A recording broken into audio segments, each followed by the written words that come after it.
Ladies and gentlemen, welcome back to the World Championship of Rapid. It's day number 2. It is a 3-day long event, and today we are right at that middle point where we see the emergence of certain juggernauts who is going to win 3 or 4 games in a row and suddenly join the top dogs. Yesterday, naturally, to the surprise of literally nobody, Magnus Carlsen got off to a good start. We got our eyes on Hikaru as well.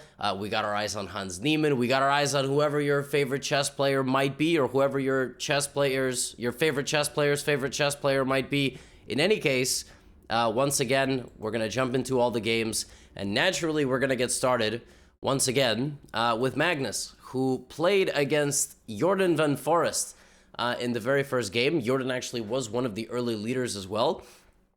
And Jordan has worked with Magnus, especially leading up to the last World Championship. So Magnus began with c4, and Jordan played e6, and then d5, normal stuff. Bishop g2, by the way, a friendly reminder, rapid chess, 15-minute, 10-second bonus, so kind of a faster format. And Jordan doesn't play this, he doesn't keep the pawn in the center, he shoves the pawn into the center, and this is something known as a reverse Benoni. This is a very, very tricky and interesting setup. Normally, black is the one playing this setup, but white has allowed the pawn in. White will now rely on various pawn breaks like this. Obviously, this bishop is very strong. White will rely on getting this knight, usually into the e5 square. This knight sometimes does this, sometimes does this, and sometimes otherwise, right? So very flexible and interesting position. There we see Magnus trying to play for b4. Jordan says no. So Magnus develops his bishop, and he wants to put his knight on d2 after that. And then there it goes. And if Jordan at any moment plays the move h6, likely this will be the capture. So there's knight e2, castles, castles. And Jordan plays e5. And Magnus immediately takes the knight, which is very interesting because, normally you're not supposed to trade knights for bishops, or bishops for knights, I should say. Black plays bishop f6, but essentially Magnus is saying, all right, well, your bishop sucks. That's what he's saying, and Jordan's like, that's kind of disrespectful. Magnus plays rook e1, and now another very common idea in these positions, very common positional idea, is to shove this pawn forward. What does that do? And try to put the knight there. That's another kind of hidden layer, and then try to get there, or pressure that. Meanwhile, as you can see, Jordan just wants to start an attack. Jordan goes back attacking the c-pawn. Magnus plays rook to c1, and Jordan plays a4, counter capturing space, maybe knight a5 in the future. But already this is enough for Magnus to seize control of the game with knight c4. And because Jordan retreated over here and has played sort of scattered, right? Like, look at Jordan's last few moves. h5, a4, bishop e7. Like, Magnus has this amazing ability to just do this to people. Jordan plays bishop e6. And suddenly, Magnus trades away his powerhouse god of a bishop for the knight. A second bishop has been traded for the knight. Point being that he's going to win this pawn.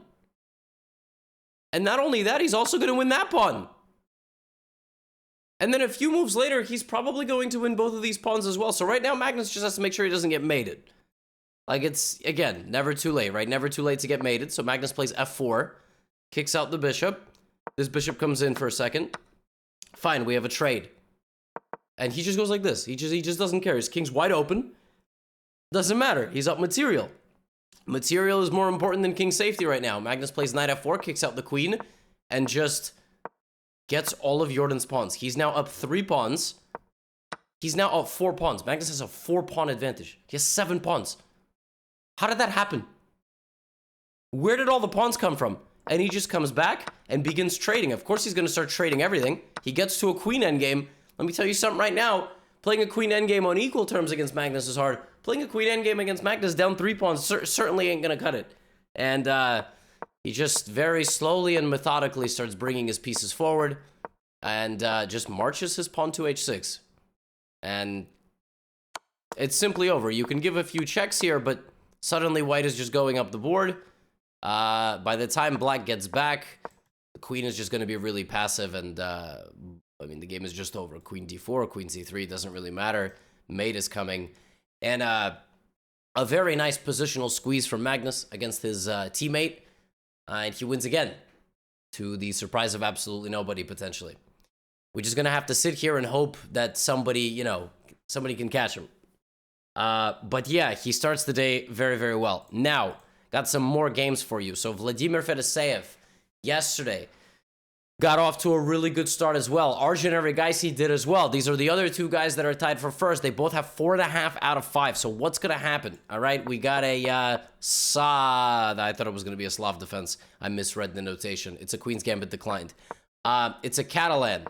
It's a closed Catalan with c6, and then a capture on c4. Fedoseev slides the queen to d3, and he's going to go on that Catalan grind, all right? B takes a4, and just doing some instigating on the queen side. Erigaisi breaks out trying to liquidate. Now here come the queens off the board. I'm going to bring the bishop back. This pawn's dead. Pawn is absolutely dead, but black is going to try to create sufficient counterplay and not be lost. Problem is, Fedoseev does an excellent job here trading off the right pieces. The Catalan is the kind of opening where black can be down a pawn, but be fine as long as the quality of the pieces that black has are better than white's, and that's not happening right now. Too much pressure, and after takes, I mean, the bishops will probably come off the board as well, and it's simply just going to be white having a passed pawn. That's all it's going to be. So Fedoseev trades these pieces and just plays solid. And at the end of the day, one guy has a B pawn and the other guy does not. That's just how chess works sometimes, all right? And I'm really thirsty, so.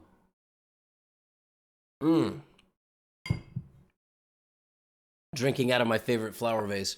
Knight e5. Kick out the rook, trade the bishops, bring the knight back. Now, we have a convention of horses in the center of the board, but at the end of the day, one guy has a B pawn and one guy does not. All right? One pair of knights gets traded. It's now rook knight 4 versus rook knight 5. But at the end of the day, one guy has a B pawn and one guy does not. Now that guy who does not has done a very nice job here. He's actually activated his rook, he's activated his king, he's activated his knight. He's made it almost impossible for white to do anything. They're about to repeat moves. Fedoseev's like, no, I'm not repeating.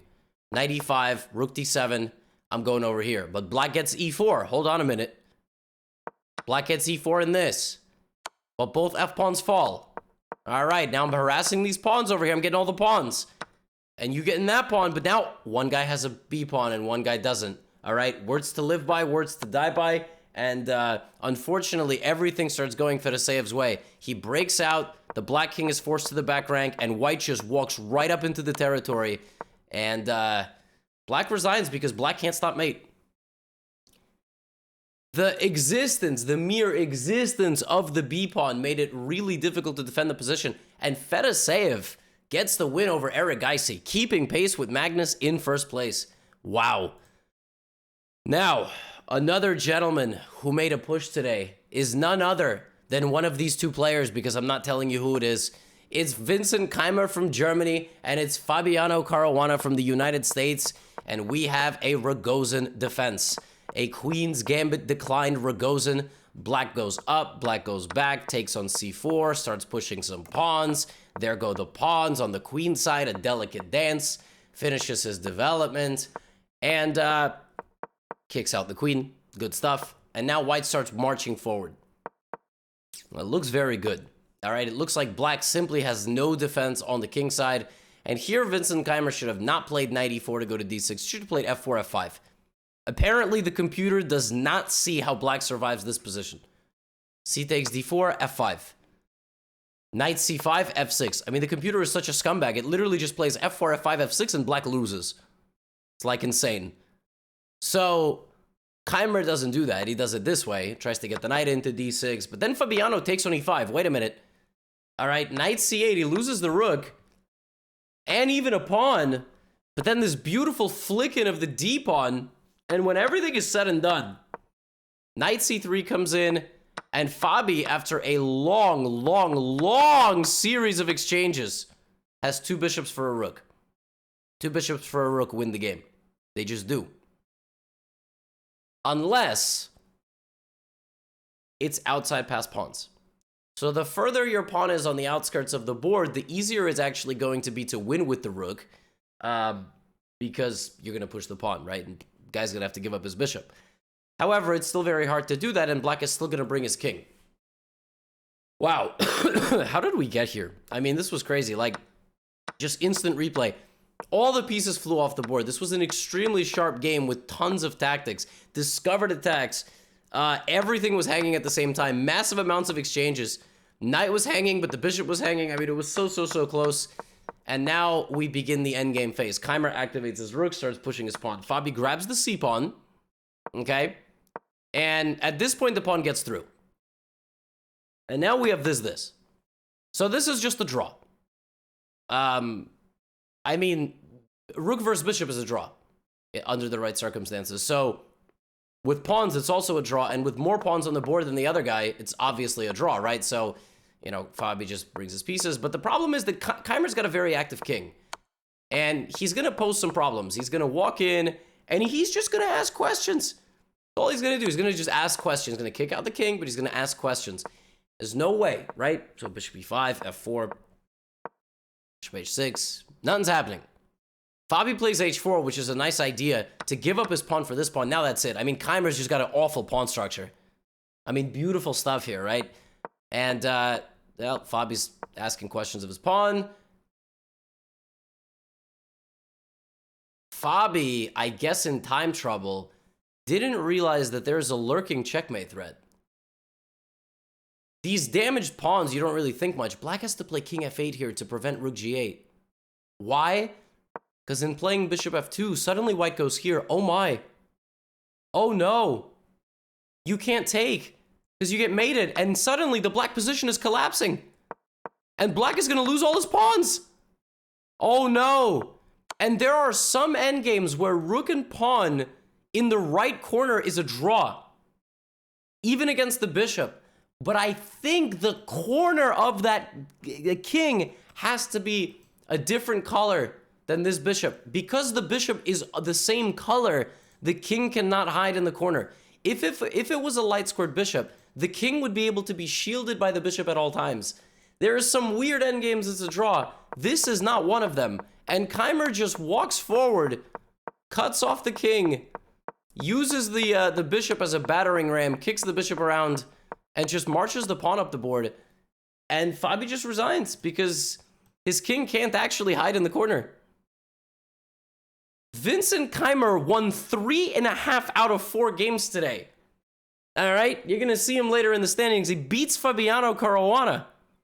Oh my goodness. Vincent Keimer, stand up and also sit down because you probably are pretty tired. Now, women's side was wild today.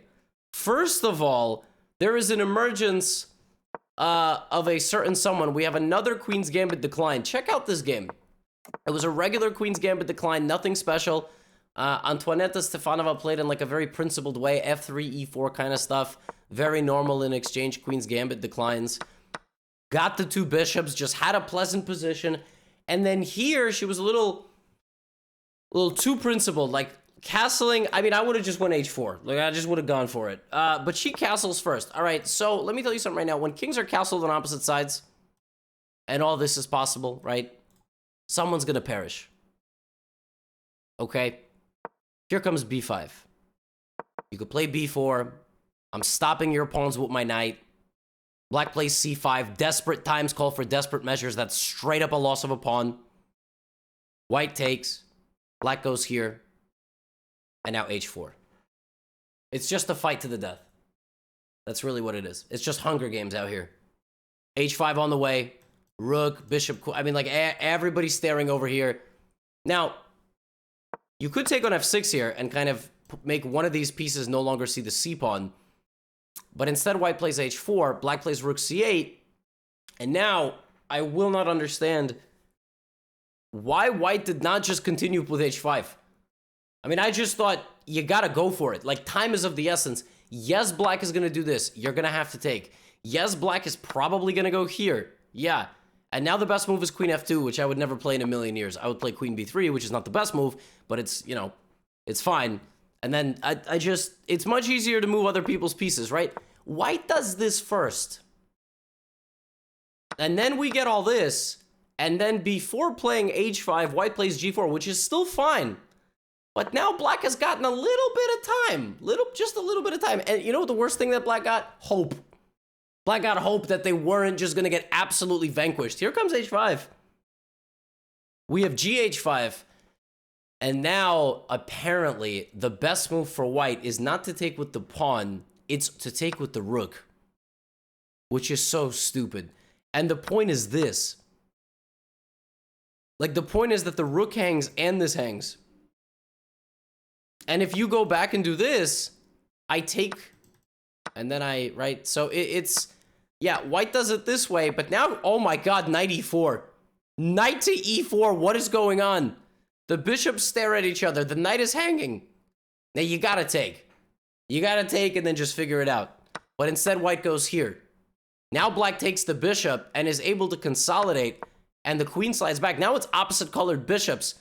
So, they don't even interact at all. All right? f4, bishop back to f6. White is still attacking, guns blazing. Queen to d3, looking for queen takes g6. And that apparently blunders. Rook takes d5. Not apparently, it just does. Rook d5 and the game is over. You can't take because of queen c2. Black misses that and plays defense instead. Rook d5, won on the spot. Queen c2, queen b2 was mate. Low time. Queen d2, it doesn't matter. Black arrives on white shores as well. And let me tell you, black is here to collect. Queen b4, rook takes b2. Oh my gosh, the queen is lost, but white still has defense, right? I mean, you're going to defend yourself. Look at this. All the pieces come to the rescue. No. Rook takes b3. The defense was an illusion. And white resigns because after a b3, queen b3, I'm going to win this. And then I'm going to win this. And I got more than enough. I'll make 3 queens if I have to. I'll ladder mate you if I have to. And Savitha Shri from India... has emerged as a group leader in the women's side. And another hero of the event is the very, very strong Chinese Grandmaster Tan Zhongyi. And she's, I believe, competing for the next Women's World Championship, or she made it to the final against Lei Tingjie. But she was in the final match to qualify to play against Zhu Wenjun. I mean, the talent, like the women's talent in China right now is spectacularly strong. She beat Valentina Gunina in the first round of the day, who was winning the section. And then this was a very complex back and forth game.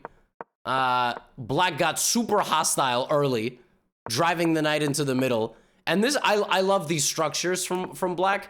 The problem is that they're a little easy to poke through. Like if you're delicate with it. Now, here black takes on h4, gh, and long castle. We have mutual side long castling. And I gotta tell you, from the opening, I mean, black had a really nice thing going on. All right? And black rejects the bishop trade. That was a very big decision. And starts to strike back with d5. And like this, and queen is on d6, attacking the pawn on g3. Defended. f6. And I mean, it just looks like Alina Bivol is just calling the shots here. e4. Rook e8, centralizing. And queen h7. I mean, it's been all black in this game. I mean, black has just called the shots, right? Tan Zhongyi plays e5. Gives up that pawn and jumps the knight into g5 and takes the pawn back and trades. So now we have queens, rooks, and knights. Rook f1. Game's not over just when you get a better position. Queen c5. But suddenly, it's like, wait a minute. Wait a minute. Wait a minute. Oop, that's a terrible arrow. That's an even worse arrow.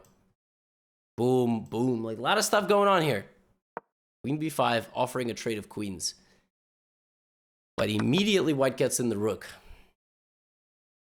And then white comes over here, and c7 hangs and h5 hangs. But let me tell you which one of those two is more valuable. c7. Because you could get into my king, but I drop back. And it looks like you're threatening mate. Here's the problem. I'm faster. Check, check, check. And the absolutely coldest of cold showers. It's not a perpetual. And I'm not going here to win your rook and lose mine. Knight f7. Knight f7. And that's it. And that is it. That is it. You block the rook from coming down to the first rank, and it's going to be mate in a couple of moves. And Tan Zhongyi is in first place as well, along with Alexandra Goryachkina and Savitha. So we'll take a look at the standings at the end of the video. Let's go back to the open side, and let's witness a brilliancy. Daniil Dubov has made it to our game list. This was a very tame opening. A Queen's Gambit accepted. All right? A Queen's Gambit accepted, but Dubov plays a Gambit in the Queen's Gambit accepted. Just giving up a pawn. He's just giving this away. What? Okay, we have BA, Rook A4, but here's the problem. If you don't play this with black and play into the Gambit, if you just try to play solidly, you're giving the guy a rook in the center. Why the hell is the rook in the center? That's not where it's supposed to be, right? Well, Dubov has found a way to activate it and then finish his development. And then he doesn't put the rook back. He puts it here. That is an open declaration of hostility. He's basically saying, you castle this way, I will end you. And Nihal is crazy. Nihal's like, I don't think he has an attack. Where is his attack? I don't, like, where is it? What, knight g5, h6? I'm just going to trade pieces. He has nothing. This rook is stupid. So bishop c3 played by Dubov. Now he has both bishops staring at the king side. And suddenly Nihal's like, oh yeah, I can kind of see where this is going. And he plays g6. Knight g5 comes. Just looking over here, maybe bishop f6, maybe knight h7. The best move is e5, cutting off this bishop. Now, instead, and I'm going to turn the evaluation off.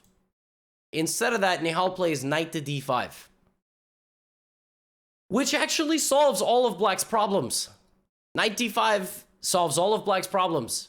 Because you're going to get this, and you got this, right? Except, it loses the game to one move. There is one problem with this move, knight to d5. And if there's going to be a man alive that'll find it, his name is Daniil Dubov. And that move, folks, if you'd like to try and find it, is this. Queen to h5. So it turns out that Nihal's move solved all of black's problems, but opened up a major one. Queen to h5 cannot be taken because this is mate. And I got news for you. I don't know what the heck you're going to do if you don't take the queen. You could go back. I'll go here. And it's over. Queen to h5. I mean, this man, Daniil Dubov, just played a random gambit, brought his rook to the other side of the damn board, and then sacrificed his queen and made Nihal resign in 18 moves. Yeah. Daniil Dubov's having a good day over there in Almaty. Yeah, he is. Now, here's a guy who wasn't in yesterday's recap. He had a slow start, but he was not doing badly at all. Hans Niemann. He had a good day today. It was a pretty solid day overall. And I mean, obviously, the more games he wins, the more we're like, yo, is he going to play against Magnus? What the heck is going to happen? Now, this game against Parham Maksudlu from Iran was a wild one. It was a solid start. All right, they threatened us with a repetition like all grandmasters do. And Hans had a nice space advantage early, but Parham started getting annoying with his bishop. And then Parham started to get annoying with his queen side. And before you knew it, Parham was doing some crazy horse dances over there. And I mean, he was just arriving on the shores of the queen side over there. And kicking out Hans over there on the king side as well. Knight c4, rook c4. I mean, Parham just like is beautiful queenside play here. Amazing. But Position is still very much in the balance. Bishop g2, queen b6, rook d1. But suddenly Parham is taking over. Bishops are very strong here, and he's just lining up all the pieces to do damage. Now, it looks like, white can play bishop h5, but it's too slow. I'll take on e3, for example, and you got to go here. Now I'm going to bring in my rook. I'm going to take. I'm going to queen my pawn. You just don't have mate. You don't have enough. So Parham looks to be slowing down the h train, if you will. Knight takes e3. Queen takes b4. Beautiful stuff. I mean, Parham, surgical thus far in this game. But now Hans is like, nope, I'm not just going to sit here and die. Queen a6. Rook a1. Let's fight back. Bishop g2 back. And Parham had to relax here for a moment, just play bishop c2 and guard his pawn. Instead, Parham gets wild and sacrifices his rook, which sometimes wins, because you're going to get the whole house. But the problem is, you don't have enough now. This is just not enough. And white brings his queen back, and, I mean, he's not doing too bad. He's playing defense. Queen back to b6. Bishop f3, attacking the pawn on h5. Somewhere here... Hans had to like flip gears a little bit and be like, yo, I gotta win. Like, I gotta win this game. I mean, I'm sure he did. It's low time and whatever. Something completely nuts happens in this game. Queen b3 kicks out the rook, and Parham plays the move, and rook a8's a nice move. All right, just a kind of a constant reminder that, I can kill you at any point if I want, right? The king. Not actual. Murder is bad. Rook a8, and in this position, Parham played the move, and I will once again turn off the eval. He played bishop d3. What does bishop d3 do? It attacks the queen. So what did Hans do? He moved the queen. Chess is a logical game. Except the move bishop to d3 hangs checkmate. What the no way. It's mate in 3. Both guys miss a mate in 3 because bishop d3 opens up a diagonal. Low key. And because the queen is hanging, what's worth more than a queen is a king, and bishop to e4 check wins the game for white. You can't take the queen because it's this, and whether you take the bishop or not, I don't give a damn. Queen h5, and rook to h8. Oh my god! Bishop e4 is checkmate! And this doesn't stop anything either. Both guys miss checkmate in 3 on the board. If Hans had won this game, it would have been 3 in a row. Because he beat Chris Yu, Richard Report. He would have beat Parham 3 in a row. But instead, he plays this. And sadly, well, it was a very back and forth game. It was a very solid position. The players end up repeating moves like 4,700 times. And the game ends in a draw. Crazy. And then actually, Yu Yangyi from China took down Hans in round 4. So Hans is, he's in the 3rd score group, I think, of players now. But oh my goodness, he made such a crazy run. And we got to end the day as always. I mean, listen, surprise, surprise. Hans is playing Giga Chad Kuparadze. That's actually what Giga stands for. His name is not Giga Kuparadze. His name is Giga Chad Kuparadze. And he's a rapid and blitz specialist. So he's not like the highest rated in classical, but he's a very, very good rapid and blitz player. Not Hans. Magnus plays a French. Now, I've actually played this exact same line with black, knight e7 and knight g6. So, nice to see Magnus using some of my games from like 2013 as his inspiration. And he grabs the bishop and he castles, and he just has bishop pair. And I mean, you'll notice, I mean, white's position does look very nice. c5 is a nice idea, pushing back the bishop. And then he even gets a really nice structure. Like, look at this. This is ugly, right? Apparently not. Magnus understands something about chess that we don't. Takes control of the d file. Plays rook takes d5. That bishop on b7 is going to activate at some point. Giga tries to give away a pawn and basically play the opposite colored bishop endgame here. And Magnus is like, I don't want the pawn. I just don't want it. I'm going to attack your bishop instead, and I'm going to win a pawn. And then block your rook with my bishop. Look at this. And now a5. And g5. All my pawns are flying forward. This is tremendously high-level understanding of chess. No rook trade. gf4, gf4, and now the white king is just bare. I'm getting to the king. Hunting the king out, winning the pawns. Bishop comes back to d5. Check. I'm gonna hunt out the king, but go for the b pawn. Uh-oh. f4. So I've sacked my e pawn. You couldn't take like this because you were gonna lose your pawn. Now I got f3 on the way. My pawn arrives. Rook c1 attacks the bishop. The whole white position is so loose. Now another pawn. The final pawn. Magnus uses all of his pieces. h5. King e8. That was a check. You couldn't pin the rook to the king. Rook g2. Giga's still trying to break in. It's just a fight to the death here. The pawns connect, but it's just too little too late. King d4. I trade, and I've just got too many pawns. b4. You just can't stop everybody. The avalanche. F, G, B. Bishop d4, b3. King e7, and now the black king walks up as well. Magnus uses every resource here. And Kuparadze resigns because he's going to lose his pawns, but also you can't take because these pawns are too far apart. So, after 2 days of action at the World Rapid and Blitz, it is Magnus Carlsen in first place with 7.5 out of 9. Yeah, not bad. He's on +6. He has 6 wins and 3 draws. Fedorsev, Vincent Keimer, and Nadirbek Abdusatorov with 7. Nadirbek is a killer. Nadirbek lost to Magnus and has absolutely taken souls beyond that. We got a big group of 6.5, including Fabiano Caruana. Christopher Yu is having a great tournament. I don't know how updated this is.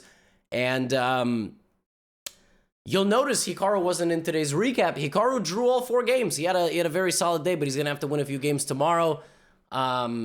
He was held by a lot of players today to draws. They're sort of taming the beast. And on the women's side, obviously there's more players than this, but the standing list is way too big. The women's side looks like this. They have less rounds played, so they have slightly lower scores. But still, Tan Zhongyi, Alexandra Goryachkina, and Shri Savitha with 6.5 points. But it is a lot of players there with 6 too. So, and the local Kazakh players are only half a point away from first place. I hope you enjoyed today's recap. Magnus on fire. Not much you can do. We'll see what happens tomorrow. Tomorrow we crown a winner in the World Chess Championship of Rapid. And the day after that, we begin the Blitz. Get out of here.